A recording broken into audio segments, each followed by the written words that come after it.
I hope that you are seated comfortably, with the light turned down and the curtains drawn, suitably prepared to spend the next half hour in the company of Ellis Weston as he takes us on the first of his guided tours around Satan's playground and knocks on the door of the house at Spook Corner.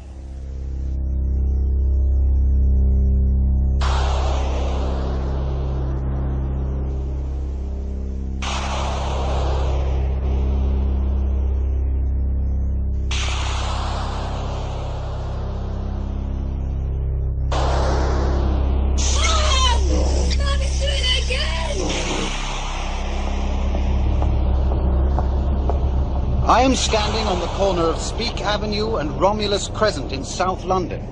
It's no different from 1,000 other street corners in towns, cities and villages throughout the country. The house on this corner, number 41, is much the same as any other three-bedroomed council semi. You might have one like it in your street. The family that lives here is quite ordinary. They could be anybody's neighbours. Except for one thing. For the past 3 months, this house and the family that lives here have been held in the grip of a strange and terrifying force. An awesome, haunting power that grants ordinary, everyday objects a frightening life of their own. To the postman, the policeman, the baker, the butcher's boy, this is just number 41. To the people who live in this part of London, this is the house at Spook Corner. How was that, Justin? You were fine, Ellis, but the atmosphere was a touch too noisy. Sue, go and find something not quite so busy, would you? All right. Try 129, Sue. Thanks, Mike. To save time, I'll record your link into the first interview now, and I'll dub in the rest when I edit tomorrow. Well, fine by me. But can I say something? It's what you're being paid for. Well, I'm just not sure that I like some of the things we're doing. I mean, adding sound effects to pretend I'm out on the street instead of standing here in the studio. Justin? Ellis, how many radio programs have you made in your extensive career? Well? Well, I haven't. Quite. Just let me worry about truth, justice, and the Milky Way, and you read the words and try not to bump into the split infinitives. Now perhaps we can get this finished before the studio managers go into overtime. Ellis, go ahead after the green light. Coming up. Now. We present Frank Windsor, Michael Drew and John Abineri in The House on Spook Corner by Bob Couttie. You know, David, I often wondered whether Justin Fawkes wasn't a touch mad. I wouldn't go that far. Well, he never went into a screaming rage, but you could always sense something there. I could always tell when he was getting annoyed or angry, because he'd sort of invent these strange cliches that didn't make sense. Right. Do you know, he once told me that I thought I was the bear's knees, God knows why. But I suppose that we're all haunted in one way or another. Each of us has our own personal incubi. Even rotten old skeptics like you. There's a rather nasty streak in you, for instance. It shows every now and then. Vengeful. Coffee? Did you make it yourself? Yes. No, thanks. I'll get one in the canteen. Vengeful. Yes, David. Vengeful. Puts people's noses out of joint. Makes great radio, mind you. But your library's full of blotted copybooks, isn't it? What do you mean by that? Oh, don't misunderstand me. I think it works rather well, actually. It isn't a criticism.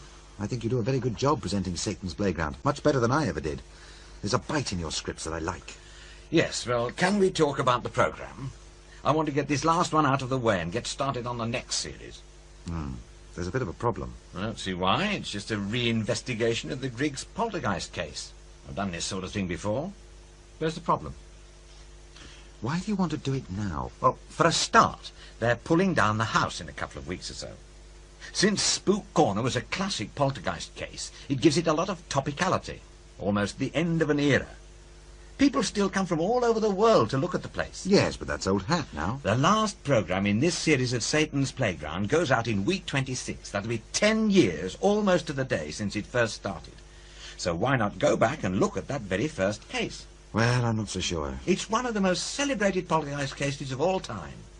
Yes, we but... ought to be mature enough now to put our own work under the microscope. We do it to other people often enough. And it'll be interesting to see what's happened to the family. Something like that must have changed their lives. Listen to this.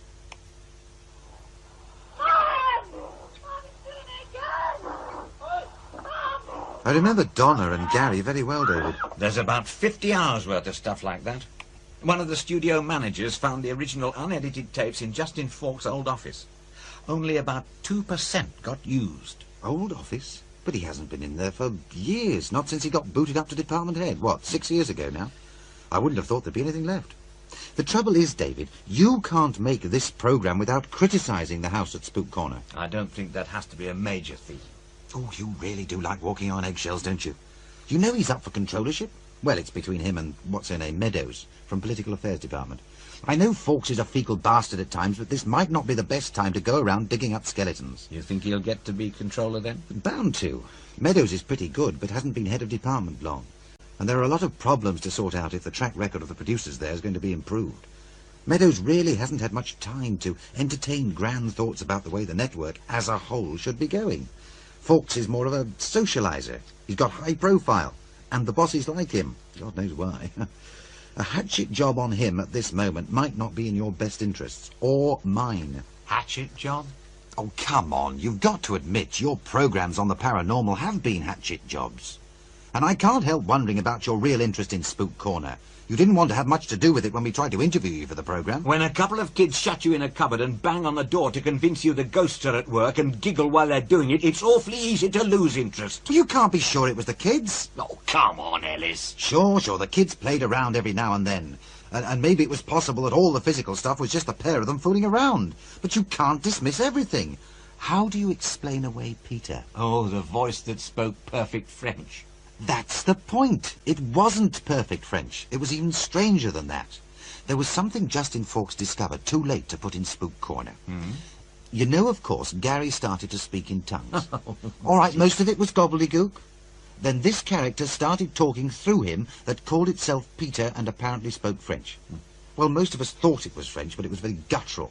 It didn't sound right. Now, as I said in Spook Corner, it sounds like bits of bad French mixed in with some nonsense words. Then just after Spook Corner first went out, Justin got a call from someone in the Mauritius High Commission, the Cultural Attache's office, who identified the language as patois. Now, OK, you can say that everything else was fake, fraud, but how in God's name do you explain a 13-year-old working-class youngster in a run-down suburb of South London who'd never been on so much as a day trip to Calais speaking perfect, fluent patois, from one tiny island 6,000 miles away? I give up. But there must be an answer. Oh, if you're not careful, David, you'll have a wonderful future behind you. I know you don't like Fawkes, but watch it. He can cut your throat and you won't notice until you cough. We've worked together for nearly 6 years, Ellis, and this is the first time you've ever tried to pressure me. You're the producer. You can pull the programme out if you want to. I'm only a freelance hack. No. And that's not the first time you've tried to pressure me with that line. I know what it's like to be a freelance. I've been there. Justin Fawkes brought me in from the cold to take over Satan's playground. So what happens now? Look, if you really want to go into this again, I'd suggest you talk to some of the people involved, like Christine Vecchi and Donna. Without them anyway, you haven't got a programme. And with any luck, they'll tell you to get lost. And watch what you say about Justin's programme. He was very proud of it. He won an award. Come to that, I was bloody chuffed too.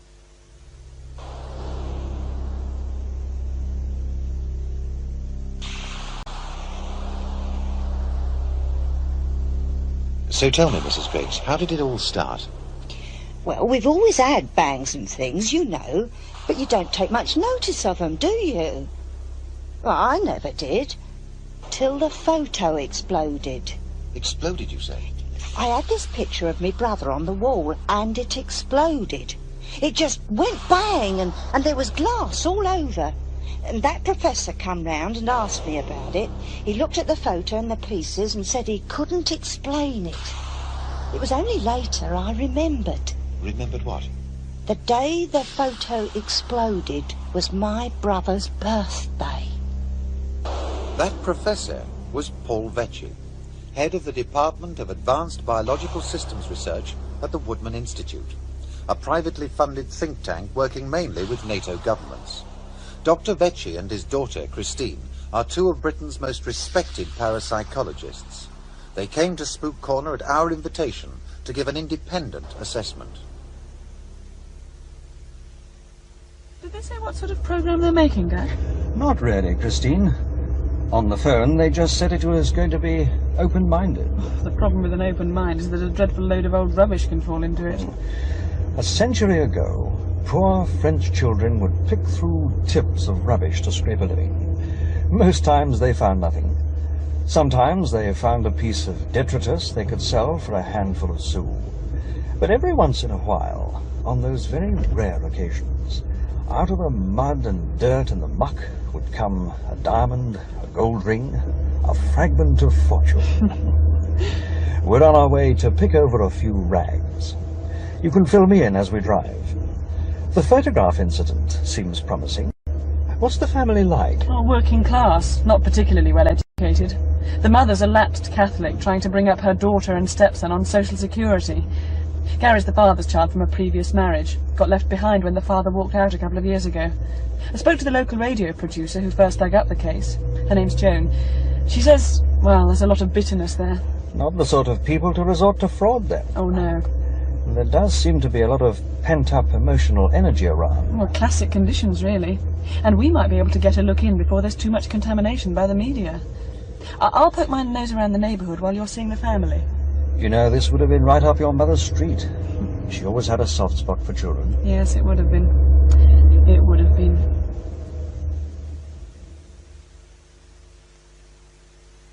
Gary, go and wash your hands. Mum? Now, you've been playing. Are you a real professor, like in the films, Mr. Vecchi? Well, I'm certainly a real professor. What, with rockets and things? I'm afraid not. I'm a marine biologist. Oh, fish. We got goldfish in the back garden. We've got to put wire over it to keep out the cats. Gary, leave Mr. Vecchi alone. Go wash your hands. You've been playing. They're not very dirty, Just Mum. go and wash. All right. Sorry about that. It's just natural curiosity. He seems a bright boy. Not really, just a show-off. He never gets any good school reports, just spends all day with his head stuck in a book. Do you know he sometimes locks himself in the loo for hours? Really? Oh, but he don't learn nothing from his teachers. He's always thinking about his inventions. Mind you, it's the teacher's fault, spending their time trying to teach them blacks how to talk proper English. Your bathroom is downstairs. It's the door next to the stairs. You'd think the council had put one in upstairs, wouldn't you? So I suppose we're lucky we didn't have a bath at all till a few years ago. And Donna, where is she? In the kitchen, I think. Donna, you in the kitchen? Yes, Mum. Good. You see, children are very mischievous. They get up to little tricks now and then. It's difficult, of course, for them to fool adults. But unless we can be very precise in our observations, then the skeptics will just say that you and your children are simply liars. Pardon? I'm afraid so. We are dealing with forces that frighten people. Psychologically, skeptics simply cannot accept that this sort of experience can be real. They would rather say that you and your children are the greatest psychologists, the greatest magicians in the world, rather than accept that what is happening is real. Fancy a cup of tea? Donna's got the kettle on. It'll only take a minute. Yes, certainly, thank you. What about Christine? Do you think she'd like to come in? Christine is doing her own work at the moment. Oh, hello, Gary. Hello, Mr. Vecchi. I washed my hands, Mum. Right, go knock Donna with the tea. Where's my marbles? In the kitchen drawer where you put them. Donna, see my marbles? No, I ain't. Perhaps you'd like to tell me something about what's been happening here. I hope you won't mind me tape recording it. I don't write shorthand. No, I don't mind. I suppose it must have been noises first off. Well, we always had noises, even when my old man was here, but these were sort of special. In what way special? It was something like being dragged along, sort of a shush, shush, shush noise. I used to hear it at night, after the kids had gone to bed. Did you ask the children about them? No, I didn't want to frighten them. Well, sometimes they told me they heard things, especially Gary. He used to hear voices, and I didn't want to start them off imagining. And what happened next? Then it were bottle tops and jam jars. I used to keep finding them left open. Funny thing is, my brother used to do that. Was he around at the time? Oh, no, he's dead. Ticker. But I remember Mum telling him off about not putting tops back on. And did you take much notice of it? Well, not really. For a bit I thought it was just the kids messing about. Then the photo exploded. Yes, I was going to ask you about that. Well, it shook me, I can tell you. I was sitting here one night with the telly on. The kids was rowing about some programme. Oh, my brother hated arguments. Garry went off to his bedroom in a real huff. And I heard this crash on the other side of the room. And the glass on my brother's photo just sort of exploded. There were bits everywhere. Garry was very angry at the time? Oh, well, he couldn't have done it. He weren't anywhere near it. I wouldn't be too sure about that, Mrs. Griggs. Ah, tea. Garry still can't find his marbles. Do you want one lump or two, Mr. Vecchi? Oh, no sugar, thank you, Donna. I was telling Mr. Vecchi about the photo, Donna. Oh, yeah, that was weird. Yeah, but what was really funny was I only realised after that it was my brother's birthday. How do you think it happened? The problem is, I was not there at the time. Even if there was a quite ordinary explanation, I really am not in a position to give it. But I still got the bits. You can look at them. I will look at them, of course. But unless there is something physically unusual about them, I still will not be in a position to say anything positive, Mrs. Griggs. You'd best call me Annie. What's that sound? There's a coincidence. My wife was Annie. Well, Anne-Marie, actually. She was French. Hang on, I heard something then too. Gary, is that you? What's that, Mum? Did you drop something? I thought it came from the bathroom. Oh. Oh, no, it's poured all my shampoo in the bath. Let's have a look then, shall we? And all the bubble bath's been poured out too. I'll get a recording of this. We found a bottle of shampoo and a bottle of bubble bath laying on their sides on a shelf above the hand basin in the downstairs bathroom. Nobody was in here at the time they fell over. The bottles are almost empty. It has only been a matter of seconds since we heard them go over, and both liquids are pretty viscous, so they must have come out at some speed. Where are the tops? There they are in the bath. That must have been the noise, them falling in the bath. I believe you're right. In fact, the bath itself is quite a distance away, which confirms what I suspected about unusual force.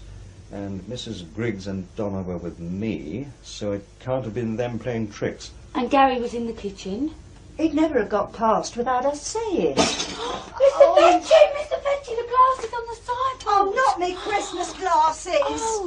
Oh. No sign of threads. The glasses just seem to leap off the sideboard. Fascinating. Look, Mrs. Griggs, I think I'm going to need some equipment from my laboratory, so I'll come back later, if I may. Don't say I started ringing doorbells now. It's probably Dr. Rowney. I'll get it. Who broke the glasses? Oh, they're all over the floor. But it won't need. Hello, Dr. Rowney. Good afternoon, Garry. These gentlemen were coming up the path when I arrived. Hi, Garry, I'm Justin. We've come to make a programme about your ghost. Can we come in? Christine, I think we might have a live one. Something happened? Yes, amazingly enough, it did. 2 tops came off bottles in the bathroom and flew for around 5 feet. You saw it happen? Oh, well, I saw the tops, but I heard them first, and there was no chance at all of the children doing it. We need some recording equipment, Right. Video, temperature, humidity and static. What was that delegation I saw going in? Oh, that was Dr. Rowney, the family doctor, and some people doing a program about it. I didn't want to get involved, yet. You know what media people are like. I wonder what's going on in there. Anyway, I've spoken to some of the neighbours. Who's that on the path? The path? I can't see anybody. Yes. Can't you see? There, Christine. There.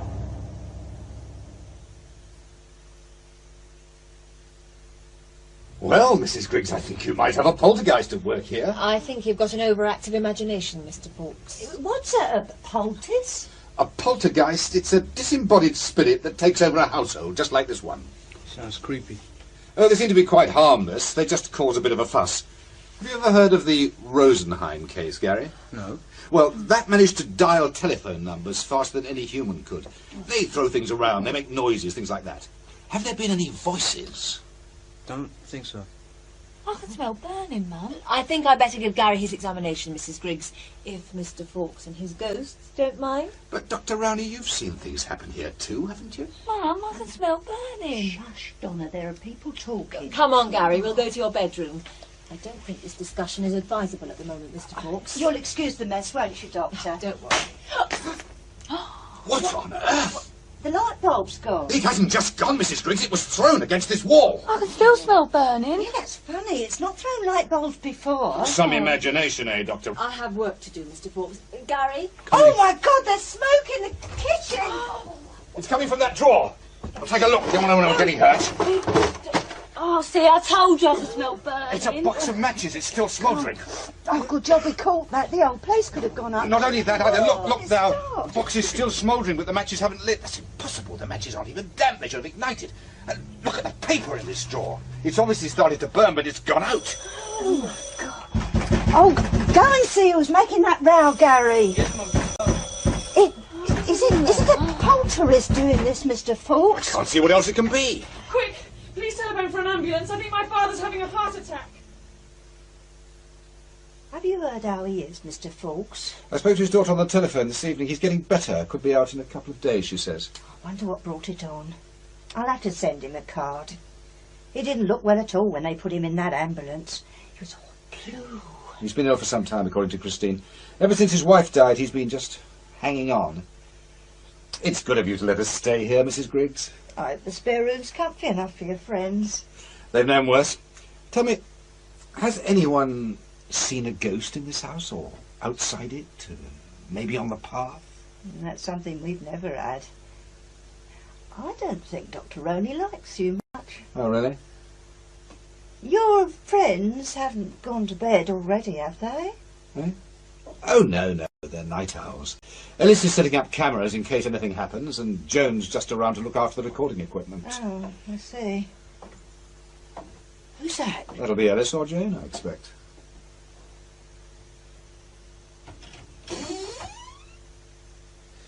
All set up, Justin. Now here's the shutter release. The motor drive's fitted, so all we need to do is press this, and it'll run off a dozen shots in a couple of seconds. Oh, isn't that clever? And Joan will be down in a minute. Do you want me to make a flask for you, seeing as you might be up all night? Why, that's very sweet of you, Mrs. Griggs. But I think we'll be all right, thank you. Suit yourself. Oh, what's that? Oh, that'll be Joan. And if it isn't, we're going to have a very interesting time. I had a brainwave, Justin. Now, what was that, Joan? I've set up a light-sensitive diode with a relay switch, so when the flash gun on Ellis's camera fires, the tape recorder comes on automatically. Oh, very clever. Oh. We can reset it from outside the kids' bedroom if we need to. So all we do now is sit and wait. Well, it's past my bedtime. Make yourselves comfy. I hope Mr. Vecchi's going to be all right. Do you think he likes grapes? Oh, I'm sure he'll be up and around soon, Mrs. Griggs. You'd better go and get some sleep. It's late. What is it? I heard something upstairs. The children are asleep, aren't they, Joan? They were when I looked in on them. Oh. Does Garry or Donna sleepwalk, Mrs. Griggs? No, they sleep like logs, them two. Well, somebody's moving upstairs. That's on the landing. Shall I go up and look? No. It's moved to the stairs. Perhaps it's one of the kids going to the toilet. Hey, don't come down for that. We've got pots up there. And all the damn equipment is upstairs.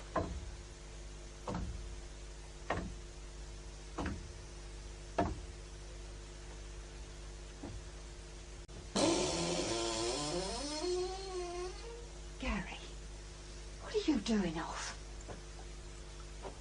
We wondered who on earth it was. You get back to bed this instant. Mrs. Griggs. Go on. Go back to bed. It's long past your bedtime. Mrs. Griggs. There's something wrong. Garry? Garry? Maybe he's just sleepwalking. All the excitement. He's got his eyes open. People do sleepwalk with their eyes open. Yes, but look at those eyes. Garry. He hasn't blinked once. Garry, say something. Shut up, fat bitch. Garry! Get out of this house. Garry, can you hear us? Tu m'emmerdes, gonzesse. Can you say that again? Look, I'll get the tape machine from upstairs. Tu m'emmerdes, Queen. Don't sound English. Doesn't sound too polite, either. Ferme, chauve-cul. Va te faire enculer chez le grec. Oof, it's French. And he isn't being very polite. In fact, he's being bloody rude. I must have copied it from someone at school. They teach French. They don't teach that sort of French, Mrs. Griggs. Can you speak French, Joan? Not very well, but I spent a couple of months in Paris. Que voulez-vous, Garry? Je suis pas Garry. Bloody hell, Justin. Look at this. The tape's all screwed up. Shut up, Ellis. But just shut up. Qui êtes-vous? Je suis Peter. Laissez-moi roupiller. He says he's Peter and he's tired. De où êtes-vous, Peter? Tout le monde. Laissez-moi roupiller. Je ne vous connais pas. T'es une greluche. Et ta sœur. Et pisse bleue. For God's sake, what's going on, Joan? We're slugging each other off, Justin. Garry, sorry, Peter. Que êtes-vous? Une fantôme. Un fantôme? Oui. Je reste chez Annie. What was all that about? Apart from bad mouthing, he said his name was Peter, and that he was everywhere, I think, and that he was a ghost, and he was staying with Annie. That's my name. He's going back. Hey, shouldn't I call Dr. Rowney, eh? We'll give him a couple of minutes to get back to bed. If he looks okay, we'll wait until morning. Do you know if there are any French children at his school? It probably won't matter if there are, Justin. There's no way even a French child would talk like that. It's foul. All the same. Couldn't he have just picked up the words somehow? Oh, it wasn't the words, it was the way he used them. I didn't learn much proper French when I was in Paris, but I did learn to swear, and he was doing it perfectly. When I said, et ta sœur, he said, elle pisse bleue, which is exactly the right response in the right context. Yes. Make a note to ring the school tomorrow, Joan. Ellis, what were you saying earlier? Sorry I snapped at you, but you could see what was going on. Yes. Sounded tremendous. Pity we couldn't get it on tape. When I went to look at the recorder, the tape was all jammed up. Maybe Garry did it. I checked the girl and she was asleep. We heard Gary's movements almost from the moment he got out of bed. He didn't have time to do it. Nobody could have done it. What do we do now? Wait, I suppose, and see what happens.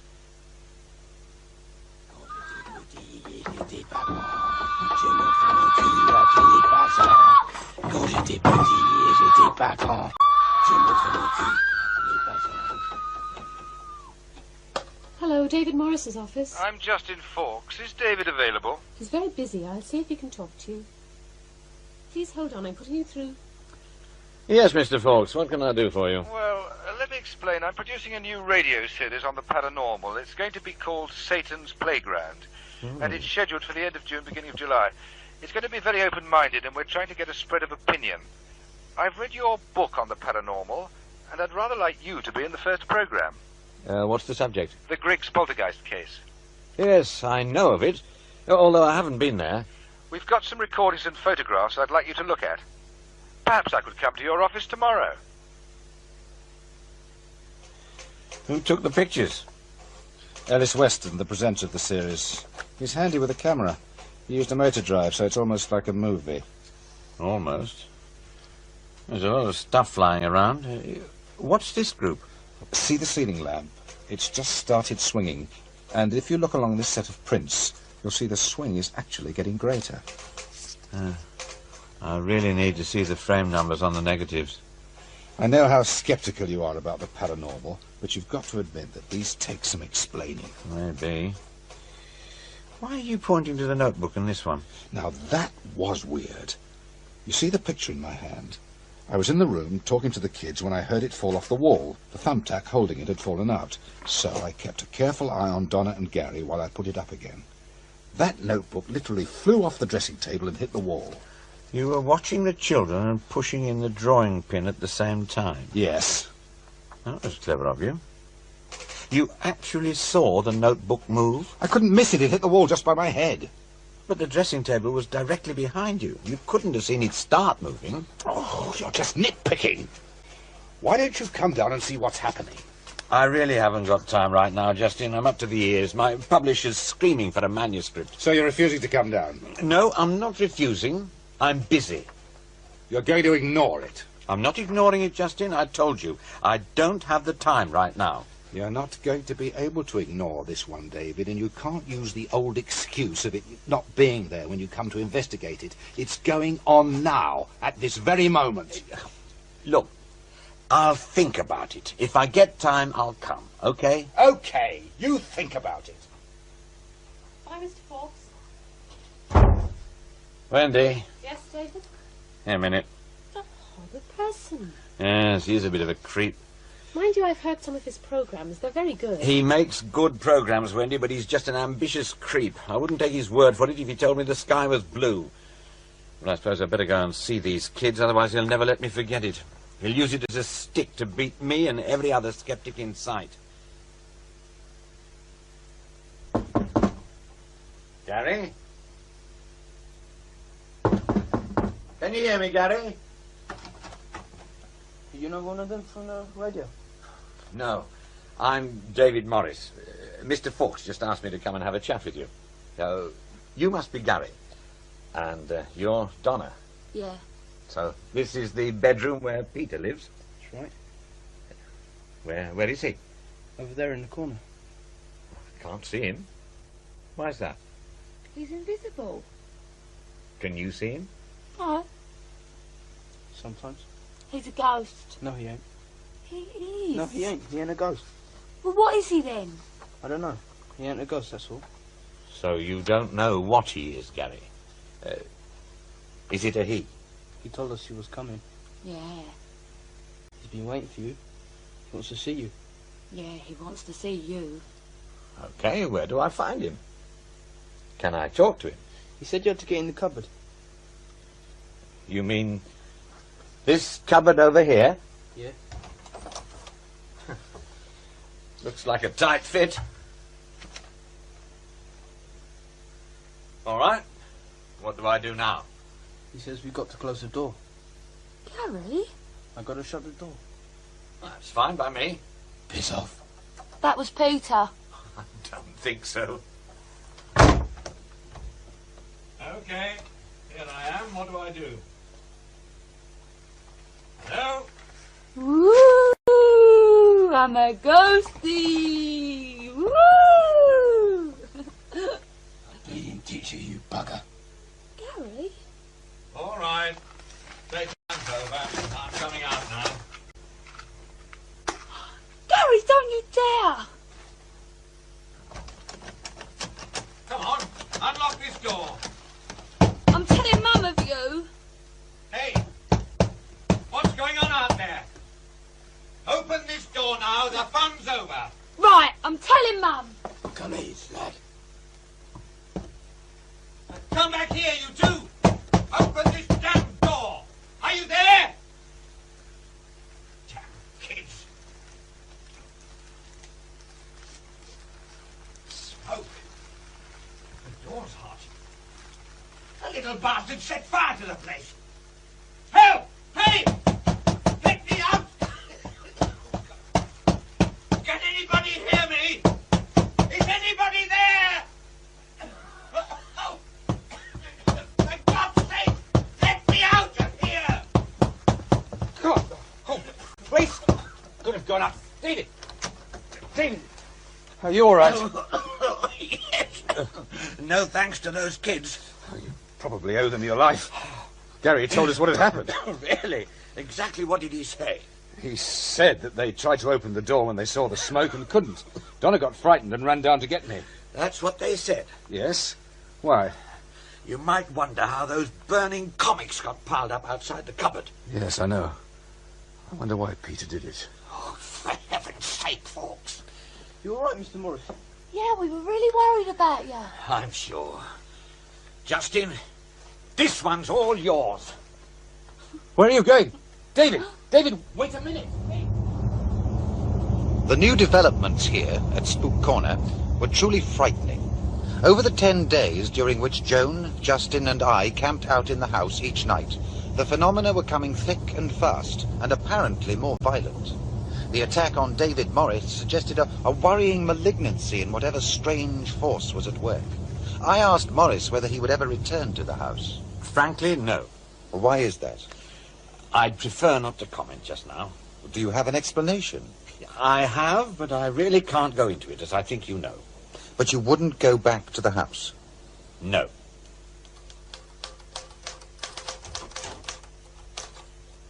Morning, David.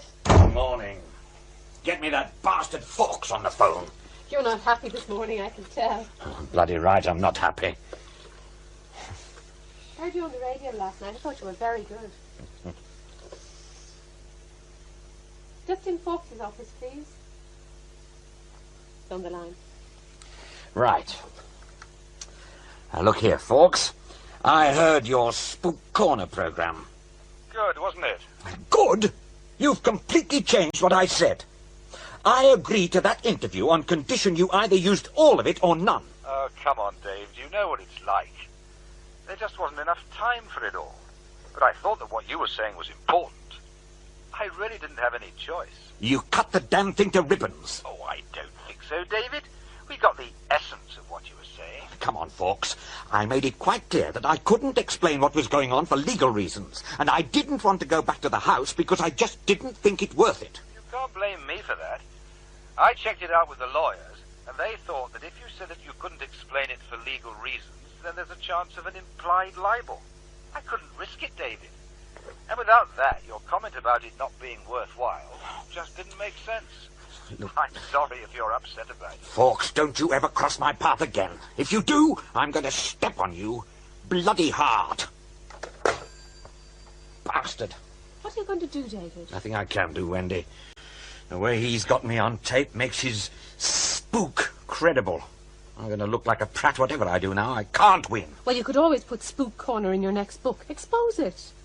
Then it looks like I'm changing my mind, finding some sort of excuse. Anyway, thousands of people must have heard the programme. The number of them who'll read a book will be tiny. You can be sure that if I criticise the Spook Corner thing in any way, Fawkes will make sure everyone hears his piece again. It'll be years before I can repair the damage. The little rat ought to be in politics. Working there, he probably is. David Morris's ordeal raised ominous questions. Could a poltergeist hurt, perhaps even kill a human being? Professor Vecchi. All the phenomena that we see here are classic poltergeist manifestations. Objects moving, furniture tipping over, noises, and even materials spontaneously combusting. They're all quite normal, at least as far as any poltergeist effects can be normal. I've been studying the literature on this for, I suppose, 20 years now, and to my knowledge these are usually mischievous, playful effects, much as an overexcited child might produce. In fact, this childlike sense is actually reinforced by the lack of actual harm to people. Well, physical harm anyway. So we don't really have anything to fear from whatever's causing this? Not really. Apart from the odd scratch or bruise. You've had a lot of experience with this sort of phenomenon, and until now you've not committed yourself on any of the cases you've investigated. In fact, you're better known for your exposure of fakes. How do you rate this case? I would like to say that I have no doubts at all that what is going on in this house is 100% genuine. You have no doubts? No doubts at all. Poltergeists may indeed be harmless. But just hours after recording that interview, Professor Vecchi was dead. I wish that wretched little man hadn't told you about Garry's French trances. You're really not strong enough yet. The hospital told you to rest. I'm perfectly all right. That was a very serious heart attack. I'm not a complete invalid. Oh, why won't you let me check it out first? Because it could stop happening at any moment. All the same. This is the corner here. Yes, I know. And don't worry. Nobody's taken me in for the past 30 years, and I certainly have no intention of becoming a credulous, senile idiot now. I don't know about senile, but you're being a fool. You should still be in hospital. Here's the place. All right, I know. You are touchy today. He's into a trance again. Garry, Garry, can you hear me? Oh, I wish you wouldn't do that. If he's going to start that, I'm going in the kitchen. It frightens me. Get that, will you, Donna? It'll probably be Professor Vecchi and his daughter. They're due about now. Oh. Hello, Donna. Oh, keep the door open, will you? Oh, did you want your legs, Mr. Vecchi? No, I'm feeling a little tired. If I forget my sticks, I fall over. Can you run on and get a chair ready? Come on, Dad. Lift your foot up. Would you mind if Mr. Vecchi had your seat, Mr. Fawkes? Not a bit. It doesn't look too good. Hello, Professor Vecchi. Good evening. Oh, here, let me help you. You look as if you could do with a nice cup of tea. I wish you'd contacted me first, Fawkes. This is an awful strain on my father. It was David Morris who made the suggestion, Christine. Well, and you should have had the sense to know better. Does anybody mind if I get into this conversation? It's my heart that's the problem, not my ears. I'm sorry, Dad. It's a curious fact, Mr. Fawkes, that the immediate response to ill health is to shout at the patient or pretend he's not there. I'll go and make some tea. I'll give you an hand, Mum. Go and change first, Donna. Is Garry in a trance now? I think so. He's been like that for a while. I told you how it started. We were sitting here and he appeared through the door talking French. We've got a tape of him singing, or Peter singing, depending on how you look at it. You've seen the photographs, of course, with the telephones and the table Well, my lamps. father's looked them over. I can't say I'm impressed. As far as I can see, your photographer pointed the camera, but looked away and only clicked the shutter when the children said she should. That is a very dangerous technique to... What's wrong with the telephone? Well, as far as the phone people can gather, whatever is here is telephoning the speaking clock, and doing it faster than the telephone itself could do it. Are connections actually being made, or is the number just being dialed? Well, does it make a difference? Even if the handset was put down as soon as the dialing was finished, it couldn't be done as fast. Yes, Mr. Fawkes. It does matter. Everything matters. I'll get to you in a minute, Garry. How often has the trance state occurred? 2 or 3 times a day, sometimes as Peter, sometimes as somebody else. We haven't been able to identify him yet. And there's been the singing, of course. My presenter, Ellis, says the French is reasonably good and he's using slang in the right context. And he's talking about somebody called Annie. Any other names? Well, he sometimes mentions Marie, but it's difficult to make out whether it's a different person or not. Now, that is interesting. Do you know anything of my family history? Nothing at all. Christine? No, I haven't discussed it with anybody. It's unlikely that these children would have any details. Good evening, Garry. Je suis pas Garry. Je m'appelle Peter. Can you translate, Christine? Pierre? He says his name's not Garry. No, Peter. He's Peter. Hello, Peter. Bonsoir, monsieur le professeur. He's just saying good evening. Pleased to meet you. Enchanté. We could have got that from anywhere. Ferme ta gueule, putain. He's telling me to shut my mouth. It's a very charming turn of phrase, I understand. He has. You're the first person he hasn't sworn at. That might be a meaningful observation, Fawkes. Peter, est-ce que tu es jeune? Non, vieille, prof. Très très vieille. He's old. Very old. Mais tu parles comme un jeune homme. Je suis vachement vieille. Tu me files une clope, mec. He's asking for a cigarette. Non, je fume pas. T'as raison. It's certainly not schoolboy French. We know, and his schoolteacher said that his French is pretty bad anyway. Jeanne la salopine. He's calling Joan a slut. Peter doesn't like Joan. I gathered. His French isn't perfect, which is good. It's more convincing. He'd need to spend some time with a French speaker to... There aren't any French people at the school, and this is hardly a cosmopolitan area. Well, not in European terms, anyway. Yes, I'll accept that. I've checked independently. Here's some tea, everybody. Toujours le thé. Les Anglais faire pipi toujours. Always the tea and the English pee a lot. Oh, still at it, is he? Mum, I'm going round to Brenda's. It gives me the creeps when it's like this. All right, but don't be home late. Annie dit bonsoir. I see. Annie who? Annie says good evening. Anne-Marie. C'est ta femme. Tu connais Anne-Marie, prof? Marianne, you know Aunt Marianne, she's your wife. Sure. Oui, bien sûr. Sans blague, mec. Yes, no jokes. Elle est petite? Non, grande. She's tall. Et ses cheveux? Très blonde, avec un petit nez, comme une souris. Elle est bien roulée, prof. Tall, blonde, small-nosed and pretty. Is it accurate? Oh, yes, it's accurate, all right. Trouble is, it fits everybody who isn't a short, ugly brunette with a long nose. Don't let your tea get cold. Is there something specific you can ask? Tu parles français comme une vache espagnole. Qu'est-ce que tu dis? Tu parles français comme une vache espagnole. Speaks French like a Spanish cow. Well, that doesn't make sense. Well, that's what he said. I think we can go, Christine. Help me up, will you? Yes. Oh, what's going on? Why are you leaving now? I have my answer, Mr. Fawkes. I'm still not convinced, Dad. I really can't see why he would come up with that specific phrase, Christine. Your mother was always saying that I spoke bad French. She always said, "Tu parles français comme une vache espagnole." It's just too much of a coincidence. Well, I'm not so sure. You in all right? I'm sure now. Anne is here, Christine. She is there. Annie? Annie! Let's go back to the office and talk about it. Okay, Dad? You agree? Dad? Dad! Here's your book, Mr. Fawkes, and thank you. I just hope you enjoyed it, Dr. Rowney. I really hadn't realised just how well documented faith healing was. I'm sorry if I seem so dismissive. You've changed your mind? Well, yes. Yes, I suppose I have. Because of the book? No, not that by itself. It's Garry. Garry? Well, yes. It's difficult to understand when you're on the outside of somebody's mind. When you know something is happening, you don't know quite what. I'm afraid I'm not making much sense, am I? Go on. You haven't got that tape recorder on, have you? No, I'm just waiting for Mrs. Griggs and the children. They're upstairs. Oh, what's that? Oh, it's just the telephone. It keeps doing that. The GPO's investigating it. Go on with what you were saying. Well, I've been looking after Garry for 2 years now. He's a very disturbed boy. Well, you knew that, didn't you? Well, I wasn't sure. Well, quite serious personality disorders. I suppose a few years ago he'd have probably been diagnosed as schizophrenic. I see. But the odd thing is that since all this started, he's quietened down a lot. And there are other things too. What sort of other things? Well, he had a lot of stomach problems, almost certainly psychological, of course.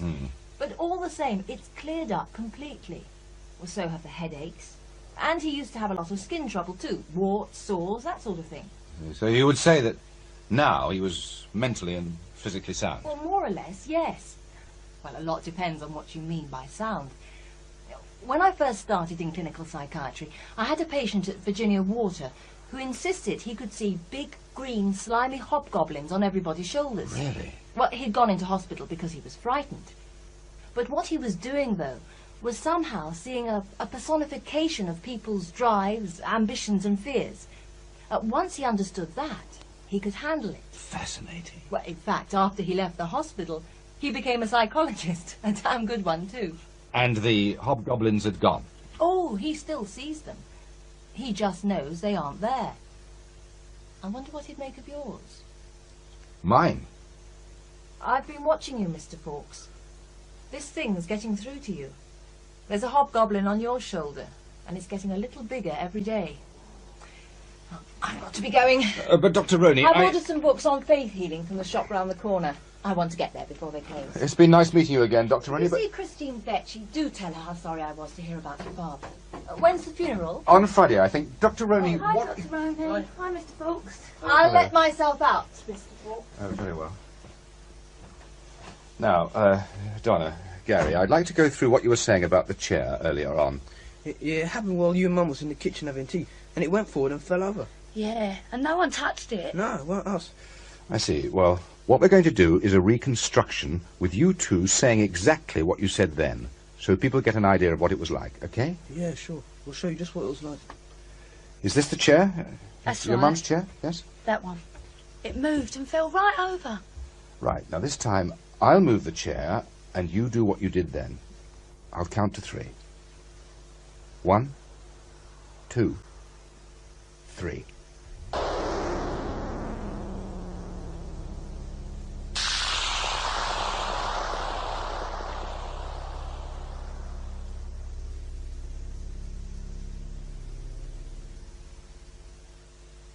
Mr. Morris, my father died 10 years ago. I'm really not sure I want to bring it all up again. I understand that, Miss Vecchi, but I really am trying to get a sensible, objective view of what was going on at Spook Corner. Then surely the man to ask is Justin Fawkes. It was his invention. He invented the poltergeist? You should know. You work at his feet these days. Frankly, I'm surprised. I've read some of your books. I'd have thought you could have found more honest company. I don't really work at Justin's feet.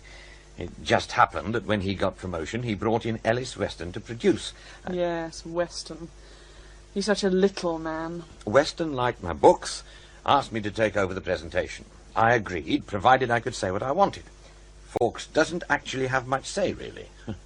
We don't get on. But you were saying that Fawkes faked the phenomena at the house. Oh, no. The children did that all by themselves. They were very, very good at distracting our attention, working together at little gems of deception. Fawkes's big lie was in what he didn't tell, and the way he put the material oh so carefully together. What about the Mauritian patois? Oh, that was a Justin Fawkes special. I suppose you heard about someone at the Mauritian High Commission saying that Garry was speaking patois. It was in his book about the case. That's right. But he didn't. He spoke bad French. But he did sing a Mauritian children's song. When Garry was 10, there was a black Mauritian boy called Peter at his school. My father and Fawkes only thought to ask if there were any French children there. They didn't think to ask if there were any French speakers.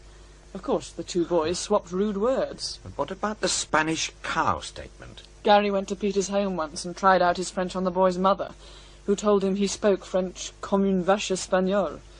It's a bit old-fashioned, but it's a common enough phrase. How do you know all this? Because I checked. There's something else you probably haven't been told. After a few months, Peter and his parents moved to London. You see, the father worked for the Mauritius High Commission. It was he who telephoned Fawkes after the programme was broadcast to explain how Garry could have learned his French. The way your father sounded on the programme, he seemed pretty convinced the children were genuine. But perhaps you'd like to hear what my father really said, Mr. Morris? Yeah, well... No, I want you to hear this. He used a pocket dictation machine quite a lot. I've started writing my father's biography, and recently, when I was going through his tapes, I found this. You've had a lot of experience with this sort of phenomenon, and until now you've not committed yourself on any of the cases you've investigated. In fact, you're better known for your exposure of fakes. How do you rate this case? Well, I'm still not going to commit myself. I would like to say that I have no doubts at all that what is going on in this house is 100% genuine. Every investigator would, but I can't. A significant number of the phenomena we have is certainly fraudulent. So much that I doubt that it will ever be possible to determine what was and what was not genuine without considerably more study. You have no doubts that the children have cheated? No doubts at all. Yes, I have the master tape of that interview. Oh, I see. And it's absolutely identical. Well, I complained to Fawkes about it. And he said? He had to take out the reference to the children cheating because it was libelous. He said that leaving in the comment about no doubts at all was just a slip of the razor blade. Sounds familiar. He used the same excuse with me. He didn't care that he libelled my father. You can't libel the dead. That's what my solicitor said. It destroyed my father's reputation. He was working in advanced theoretical physics, right at the edge of what we know about science and beyond. If he appeared to be taking on board this sort of nonsense, it would have damaged his professional standing. Nobody would have taken him seriously ever again. And that's what happened. He was doing work that could have changed science forever. Nuclear physics, quantum physics and astrophysics, even molecular biology. Seriously, his work was that important. There was a whole mass of papers about to be published. After the programme, the Institute put the lid on the lot. Suddenly, the work wasn't sound, they said. Fawkes manipulated my father the way he manipulated the children. And he destroyed him professionally the way they destroyed my father physically. Garry killed my father. Would you go on record, on air, and say that? No. You must understand. My father was very, very ill. He was afraid of dying. Passionately so. And he was going to kick and scream every step of the way. His body was going to pieces under him. But he was just too damn cussed to drop dead. After my mother died, he decided to find out if there really was anything to be afraid of. That last afternoon, Garry convinced him that my mother was still alive in some way. Once his fear was gone, he just died. But I suppose he died happy? He needn't have died at all. It's too late to help him, I appreciate that, but maybe something can be salvaged. It won't be all, but it'll be better than nothing. And if you could come on the programme and say... No, I'm going to tell the story my own way, when the biography's published. I've had enough of media people. Without them, this would never have happened. I understand. It was good of you to spare the time. I don't suppose you know where I might find Dr. Rowney? These I understand you kept in touch with emotions, my truth, the world needs to know. The scars tell a story of battles fought and won. I'm stronger than the heartbreak, the rising sun. I turn my tears into emo melodies. Let the hurt be heard, find solace in these. This world is shattered. The last I heard, he was living in one of the Welsh mountains in a commune of some Through the sort. shadows I'll dance, forever take flight. Can I help you, traveller? I hope so. I'm David Morris. We are all stars. I'm looking and kings. And David Morris. I'm looking for Dr. Elizabeth Rowney. I believe she lives round here. Elizabeth Rowney is here. Ah, good. And there. Everywhere. And nowhere. Ah. There is no Elizabeth Rowney now. Her new life is She. She? Who heals. Where can I find She Who Heals? She will be by the stream. Go that way. Thank you. Leave your ego at the door. Traveller? Ay sayang mangla bandera lumulusog ang katawan sa panghangtera tayo'y na't magsaya iinda't magpahal magpakindi-kindi kay Excuse me. saya. How can I help you? I'm looking for Dr. Elizabeth Rowney. I believe she lives round here somewhere, but she has another name. Sia ay manggagumot. I'm sorry? Sia ay manggagumot. She who heals. Do you know where she is? You don't recognize me, Mr. Morris. You? Of course. I'm sorry. 10 years is a long time. If you were telling the truth, you'd say I look a lot older than you thought I should. It's the weather and cooking on a cold stove. It does wonders for the spirit, but ages the skin. Funnily enough, water's good for my hands, see? Do you always wash your clothes in a stream? Well, we wash everything in the stream by hand. No soaps or detergents. Sometimes some wood ash. It's good for Gaia. What happens when the stream freezes? Oh, it does every November. By February, we all get a bit nippy. We know when the spring thaw is coming. They ban us from the post office in the valley. What are you doing up here? We all have our jobs in the community. We all do basic things like washing and cooking. But some collect water, some look after the small holding. It works very well. I'm a sort of doctor. Well, that's why they call me She Who Heals. Is it a quiet practice? It isn't really a practice as such. They're a healthy lot up here. Fecund too. There's usually a mass of children being born come May. Other than that, it's just things like friction burns. Between you and me, when there aren't any strangers around, they call me Sister Blister. Tell me more about the community. I'm not sure you'd understand. Try me. You're making a program about Spook Corner, aren't you? How did you know? Oh, there's nothing psychic about it. In a few weeks, it'll be the 10th anniversary of the program. You and I were both involved one way and another. You make programs. Pretty obvious. I suppose it is.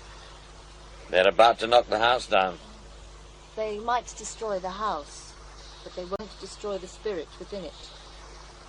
I was treating Garry Griggs then. He was a very unhappy child, you know. Well, not just mentally, but physically too. The strange thing is that when things started to happen in the house, he started to improve. Well, at first I didn't take much notice. Then Justin Fawkes gave me some books to read about psychic healing. They seemed pretty nonsensical. But as Garry improved, I just had to look at the whole thing again.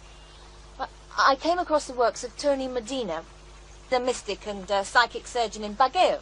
I've seen him in the Philippines. Oh, what did you think? Frankly, he's a fake. Oh, no. I photographed him taking out a growth from somebody's kidney. Turned out to be chicken innards and stage blood. Outside, superficially, it probably was, but he does cure. The outside appearance causes the inner reality. Well, anyway, I went to the Philippines and saw him operating in Baguio up in the mountains. The first time, we went out among the pine trees and talked. Drank coke and ginebra in a sari-sari store. Ate chicharron and went on talking. I went back to his apartment. Watched the sun coming up over the South China Sea. We made love. It was... I don't know, there's no English word to describe it. Like a brilliant crystal rainbow exploding quietly inside. He called it Bayaya na Bakahari.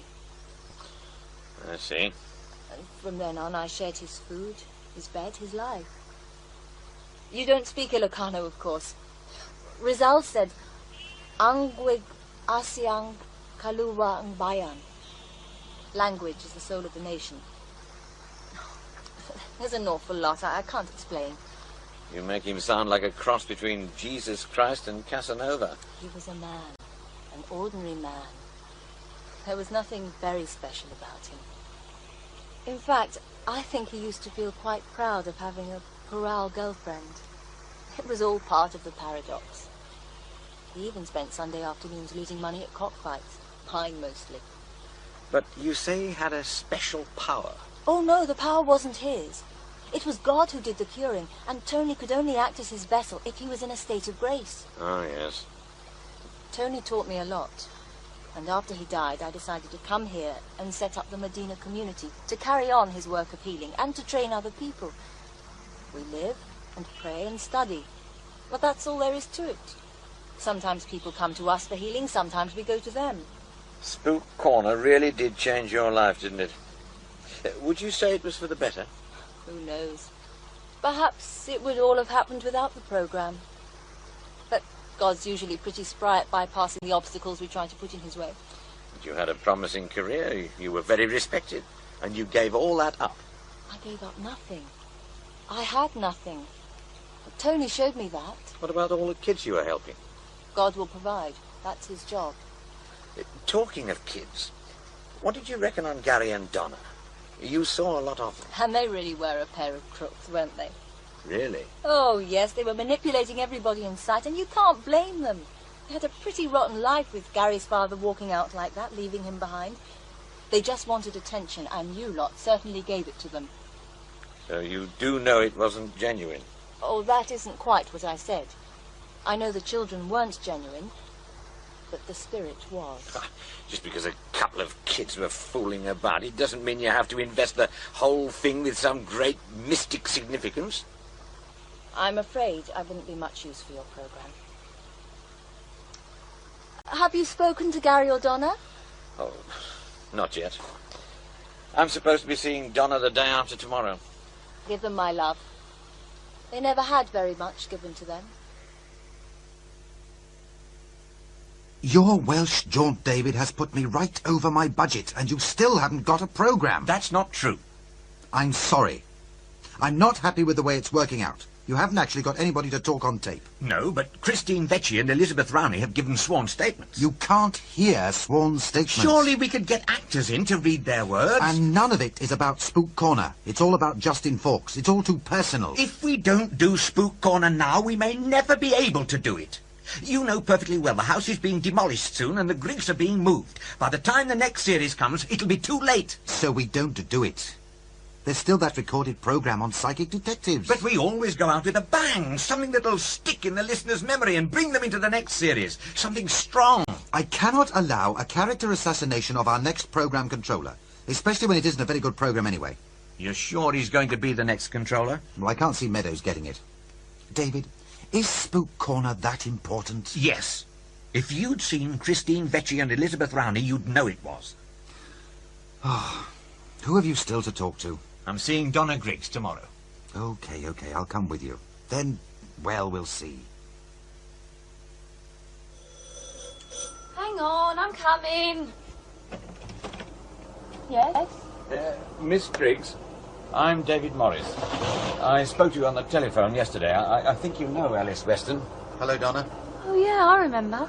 I wanted to talk to you about you and your brother 10 years ago. So you said? You weren't sure whether or not you wanted to talk about it anymore. No, I weren't. Well? Well, what? Oh, can we come in? Well, I suppose so. All right, come in. But not for long. My mum will be back in half an hour, and I don't want you here then. I don't want to get excited. Is your mother ill? Sort of. She is all right. Ever since it's happened, she's gone all religious. Goes to mass twice a day. She spends all her money going to that medium, Marie Forry, trying to talk to Garry. Garry? Yeah, Gary's dead. Would you like a cup of tea? No, thanks. Oh, please yourself. What happened to Garry? He got his head blown off in a shootout with some paddies at Crossmaglen a couple of years ago. Oh, I am sorry. Well, I don't think he was. Sit down. Thank you. He didn't want to get shot, surely? No. But we got a letter after from his commanding officer saying how Garry had been a good bloke and did his job well and all that, you know. Garry would have liked that. Why? Well, nobody ever said he was a good bloke before. He was my stepbrother, you know. But Mum never took much notice of him. Neither did his dad. His dad walked out in the end. Couldn't stand always being second fiddle to Mum and her family. Garry wasn't so lucky. Did she ever show you his poetry? Well, I didn't know he wrote poetry. Oh yeah, it was good too. He used to spend hours on it. I remember he showed some to Mum once. All she said was, "You've copied that." She knew he hadn't. But she just couldn't bear to give him any credit. He cried over that. As soon as he was old enough, he joined the army. He thought at least they'd notice him. And they did. He got into the SAS and was posted to Ireland. Your mother didn't like Garry? Oh, it wasn't that. She just wouldn't give him any credit for anything. Remember the funny things that went on with the telephone and all that spooky stuff was going on? That Mr. Fawkes told Garry about something that happened with a telephone in Germany, and Garry had an idea. He was good at inventing things. He had this bit of cardboard with tinfoil stuck on it and a couple of wires across it, and it used to ring the talking clock. Sometimes he'd get me to do it. Were these all his own ideas? Yeah. He was clever with things like that. He showed it to Mum and told her how it worked. She just said, "Don't be silly, you're just a kid." Well, what about the other things? Like the bottle tops and the furniture? Oh, we used to get up to all sorts of things. Like Garry would go into the bathroom and take the tops off a couple of bottles, then go into the kitchen, wait a bit, and drop a couple of marbles into a mixing bowl. It sounded like the real thing. We used to push chairs up on their legs till they were just balanced and sort of let go and jump away quickly, so it looked like we were miles away when anything happened. Well, but there were photographs. Oh, that was easy. They only pushed the shutter when they heard us make a noise, so we'd throw something or jump about and yell a bit before. We got caught a couple of times, but those photos sort of got lost. Fawkes kept all the photographs. And you told your mother about all this? Some of it. But she never believed us, because it was nearly always Garry's idea. We couldn't tell her about the photo, though. The one that exploded? It didn't bloody explode. Mum used to hang it on the wall on her brother's birthday, see? Used to keep it in a drawer most of the time. Garry and I were playing on the sofa and knocked it off and broke the glass. Well, Mum's eyesight weren't too good, so like kids do, we thought if we put all the pieces back in the frame, she wouldn't notice. Mum heard a noise, so when she came in, we pretended to be arguing about the telly. Garry made out he was really angry and went out and slammed the door, and the bits of glass fell out of the photo frame. Mum went spare. We daren't tell her what really happened. She'd have killed us. So it was all a con? Oh, no. There were some funny things going on. What? Well, like Gary's trances. They were real. He wasn't well then. You fooled Professor Vecchi and Justin Fawkes. And me, for that matter. I know. And it was awful. We were just a couple of kids having fun. We could get all the grown-ups to do almost anything we wanted. It wasn't so bad with Mum, but we had all these important people coming along and saying it was all real. There was no way we could turn around and say forger. It got too serious. Even when we tried telling Mum and Mr. Fawkes what was happening, they didn't believe us. And when Mr. Vecchi died, well, we thought it was all our fault.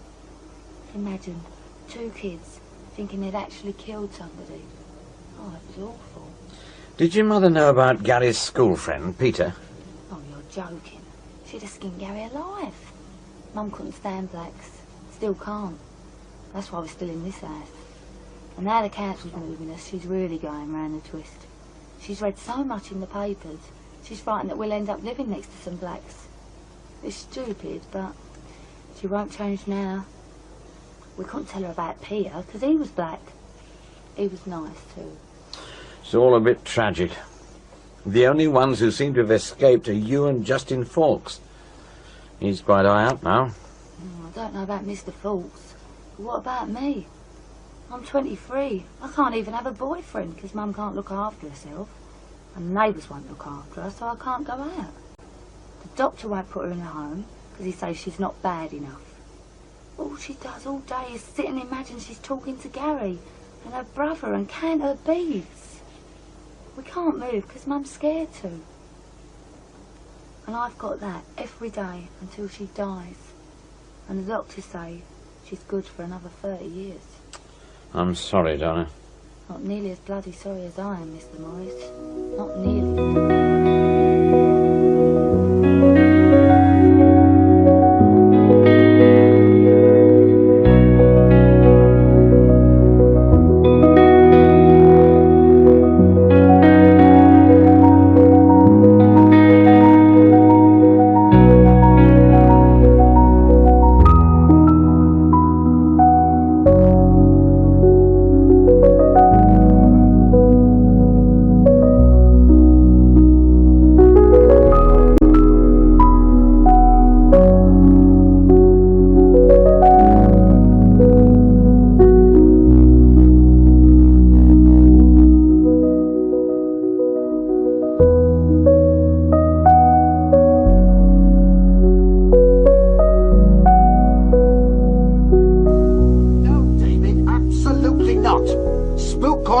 It stops here. I'm putting in the psychic detectives and that's it. End of discussion. No, it isn't. You've read the depositions. You've seen what it's done to Donna Griggs and her family. You know Fawkes falsified the evidence. You've heard the unedited tapes. You know what he did with them. And where did those bloody tapes come from? And don't tell me they came from Justin's old office because I won't believe it. Where did they come from? After 10 years they suddenly pop out of nowhere? I'm not that naive. Sunshine. It doesn't matter where they came from. The evidence is there. Fawkes destroyed those people's lives. And just for the record, I'm not that naive either. And what's that supposed to mean? I know why you brought me in to present Satan's Playground. Oh? You spent 4 years as Justin Fawkes' little lapdog, keeping quiet, doing what you were told. That's not true, David. He bought your freehold and you got your payoff. He got promoted and you got your safe little basket. A nice, safe staff job. You're right. It's bloody cold out here among the mercenaries. David! I've heard it on the tapes, Ellis. It doesn't matter whether or not it's true, so long as it's good radio. That's what he told you whenever you started yapping. And you haven't got the bottle to bite hard. Oh, come on. When you took over Satan's Playground, you got me in for my nuisance value. The one bit of power you had left. Your little bit of revenge. After all, he was hardly going to kill off his own brainchild, was he? That'd be stupid. He was going to fight for it. And if he wanted the program, he'd have to have me, too. You're getting paranoid. He might have bought you, but he hasn't bought me. And neither have you. Calm down, David. Look, it isn't that important. Damn it, it is that important. He might have you to protect him, but not me. Not me.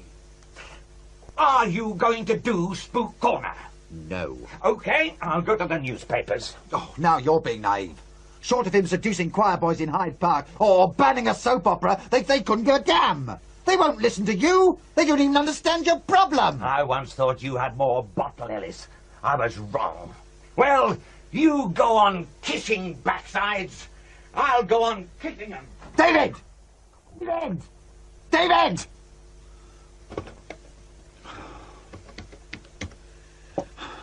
Yes, I'd like to have a word with Justin Fawkes, please. Yes, I'll wait, thank you. That's everything, Ellis. The psychic detective tape is on machine 3. This is the first time Satan's Playground's gone out live, isn't it? Yes, it is. Special circumstances. I've spliced the inserts together in order. The Vecchi tape's on machine 2. I've done my best with it, but it's still pretty ropey. So long as we can hear what he's saying, it'll be okay. Wendy, any sign of Justin Fawkes? Not yet. I've tried his office again, but he's not there. His secretary doesn't know where he is. It's coming up to time, David. I'll get into the studio. If Fawkes condescends to appear, shoot him in straight away. Ready, studio? Ready. Let's monitor network for our cue. And that's followed at 11:15 by the Financial World Tonight. I was held up, I'm afraid. Thank goodness you're here. Go straight in, Justin. Now, David Morris investigates Satan's Playground. Justin Fawkes is here, David.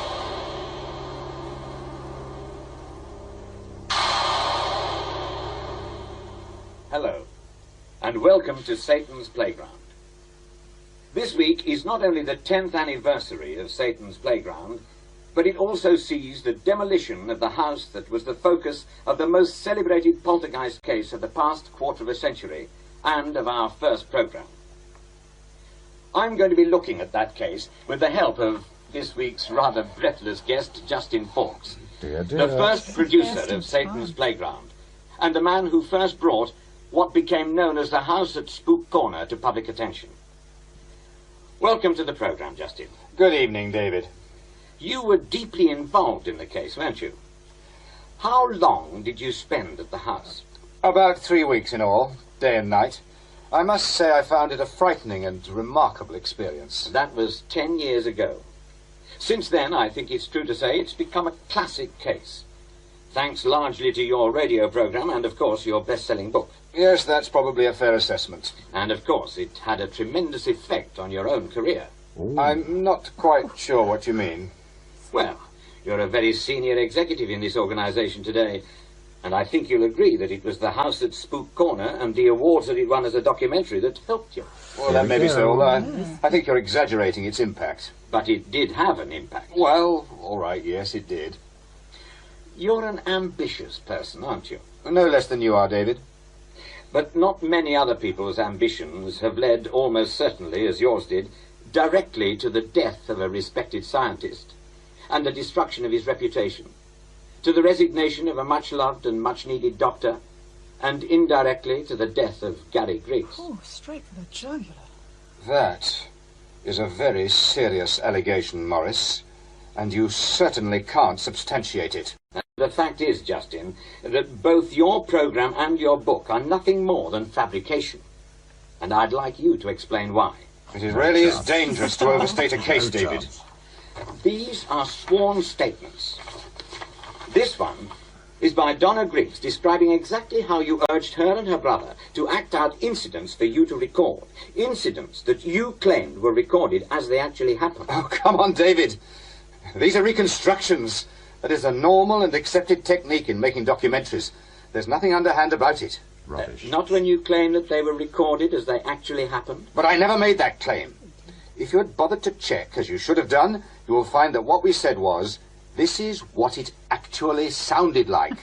You really must stick to facts. The fact is, Fawkes, that you quite deliberately suggested that the recordings were real. I can't help feeling that you are rather blundering into dangerous ground here. In your program and in the book, you had both Professor Vecchi and myself unequivocally supporting the Spook Corner poltergeist. That was entirely false. Well, of course, we often hear these claims of misreporting by the media. What almost always happens is that somebody makes a statement to the media, and when they hear themselves or see it in print, they suddenly get cold fingers, and to get over their embarrassment, they blame the press. I'm afraid that will not do. We have the original unedited tapes at Spook Corner. Unedited tapes? Here is what Professor Vecchi really said. Damn, one of the edits has come unstuck. We've got a problem with the tape. We're coming back to you. Okay. Well, we'll come back to Professor Vecchi's tapes later. But certainly, in my case, the interview you broadcast bore little relation to what was actually said. I'd have thought that you, with your experience in program making, would know that sometimes One has to use the creative eye, or ear, if you like, to bring out the deeper actuality. Let me get this straight. What you're saying is that you have to tell lies to tell the truth? If you like, yes, there are some But things... the truth isn't some kind of multiple choice option. A thing either happens or it doesn't. You can't sacrifice facts for some sort of greater art nonsense. You really don't understand, David. Oh, my goodness. Sometimes there is just no other way to explain, to show things, real things, as they are. Yes, I did change what happened. The kids, you, Vecchi. Believe me, David, there was nothing else I could do to show, to warn, to explain. You're frightened. I've been frightened for 10 years. Every day, every moment, knowing it, was there, waiting, knowing. What's wrong, Justin? I saw it. I looked into the child's face, into Garry's face, and it wasn't there anymore. I saw it, that creature, crawling out of his eyes. David, it looked at me, actually looked at me, and it spoke, David. It told me what it was. I saw it! I saw it! Okay, Justin, calm down. I saw it! There's no need to bang the table. Somebody, get the doctor down here.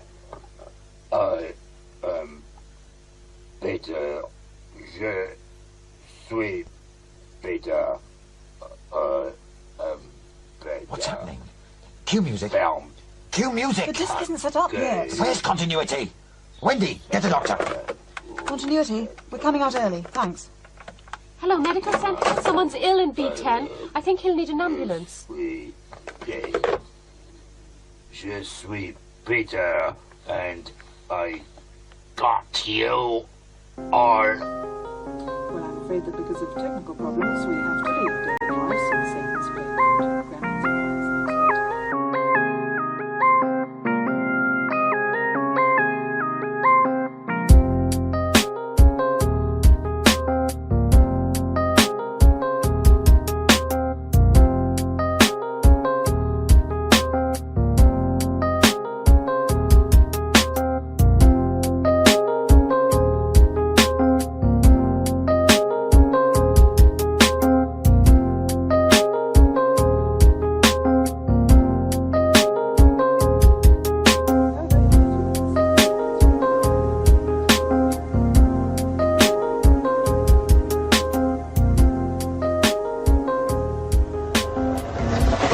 There she goes, David. The end of an era, I suppose. The end of House at Spook Corner. About time, too. You'd swallowed enough victims. Yes. Garry, his mother, Donna, Professor Vecchi and his daughter, Dr. Rowney. You, me. Oh, and Justin Fawkes. Oh, hell, I didn't want to demolish him. I just wanted to chip off a few corners. He's certainly out of circulation for a long time. The doctor let me take a look at him. It's like one of the last shots in Psycho. Some comedians put a sign on Studio B10 saying, Bates Motel. What happened, David? He didn't have a magic circle. I don't understand. Ever studied occult magic? Raising spirits? Oh, no, not my scene. The Hermetic magician makes a magic circle in his laboratory. Then, one by one, in the magic circle, he conjures up each dark corner of his psyche, gives it an identity, a name. With the protection of the circle, he's safe. He can overcome that part of him in a sort of ritual magical combat. Otherwise, it can escape and destroy him. I suppose Spook Corner gave Justin a name for his own personal demon, some nasty, ambitious corner of his mind. And without the magic circle, it possessed him. Sounds a bit glib to me. It's the best I can do. Or maybe with the house being demolished, Peter had nowhere else to go. Oh yes, you might as well read this. It's from our new controller. Meadows. She didn't take long. No, she didn't. Read it. Irresponsible programming. Should never have happened. Severe reprimand. Oh, that's quite a slap on the wrist. More like a major amputation. Read further on. I should advise you that the situation regarding future series of Satan's Playground will be reviewed in the light of these events. Like I said, the end of an era. I can't see them letting the series go on. Oh, don't worry. Give it a bit of time. Under a different name, different format. I'm not so sure. You sound confident. Meadows owes me a favour. The unedited tapes? You worked that out? Joan Meadows was seconded to the national network at the same time we made Spook Corner. She'd been working on the local radio and came across the Griggs case. Fawkes picked up her idea for Satan's Playground and got her into work on the series. That's a leg up for a career, I suppose. She sat in on some of the early programmes, helped Justin out. I remember Peter didn't like her very much. Apart from me and Justin, she was the only other person with access to the unedited material. Well done. Well, it didn't take Sherlock Holmes to work it out. You're a duplicitous bastard, David. We've all got our hobgoblins, Ellis. You, me, and Joan Meadows. And what's yours?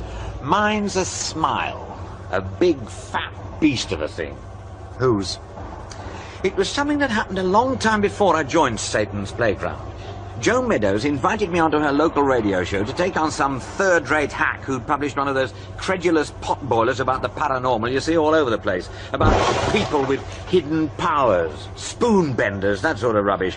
And we had this long argument on air. Live? Yes. Anyway, as we were leaving the studio, he turned on me and said, "Look, David, you know you're right, I know you're right, but you'll never win because those mugs out there will never listen to you. You're on a hiding to nothing." And he smiled, that big triumphant smile. I've seen that same wicked smile on sweet little old ladies pretending to be mediums and using private detectives to get information on their clients, on schoolboys bending spoons when they think nobody's looking. I've seen it on the faces of Filipino psychic surgeons pulling up bits of chicken livers and sending their patients home to die of cancer. That smile that says, nobody will listen. You're on a hiding to nothing. And you wanted to wipe off that smile? Something like that. I suppose you must be feeling a bit happier now. I mean, apart from what happened to Justin. Hell no. Even without what happened to him, there was so much heartache, too much pain. There usually is. That's why people don't want to look too close. Reality is a cold, frightening monster. Most of us are too damn scared to look it in the teeth. Except for you, I suppose. Oh, no, Ellis. Even me. I've been looking at Spook Corner and things like it for 20 years now.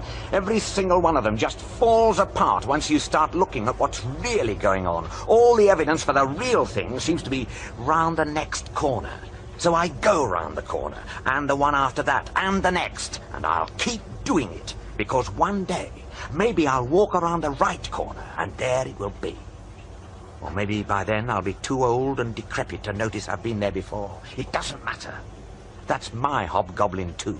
The thought that somewhere there's a crack in the mask of the real world, and behind all the warts and pimples and halitosis, there's another sort of reality. One where people really do have special powers, where there's a magic that can't be explained by conjuring tricks. I wish it were there. But I don't think it is.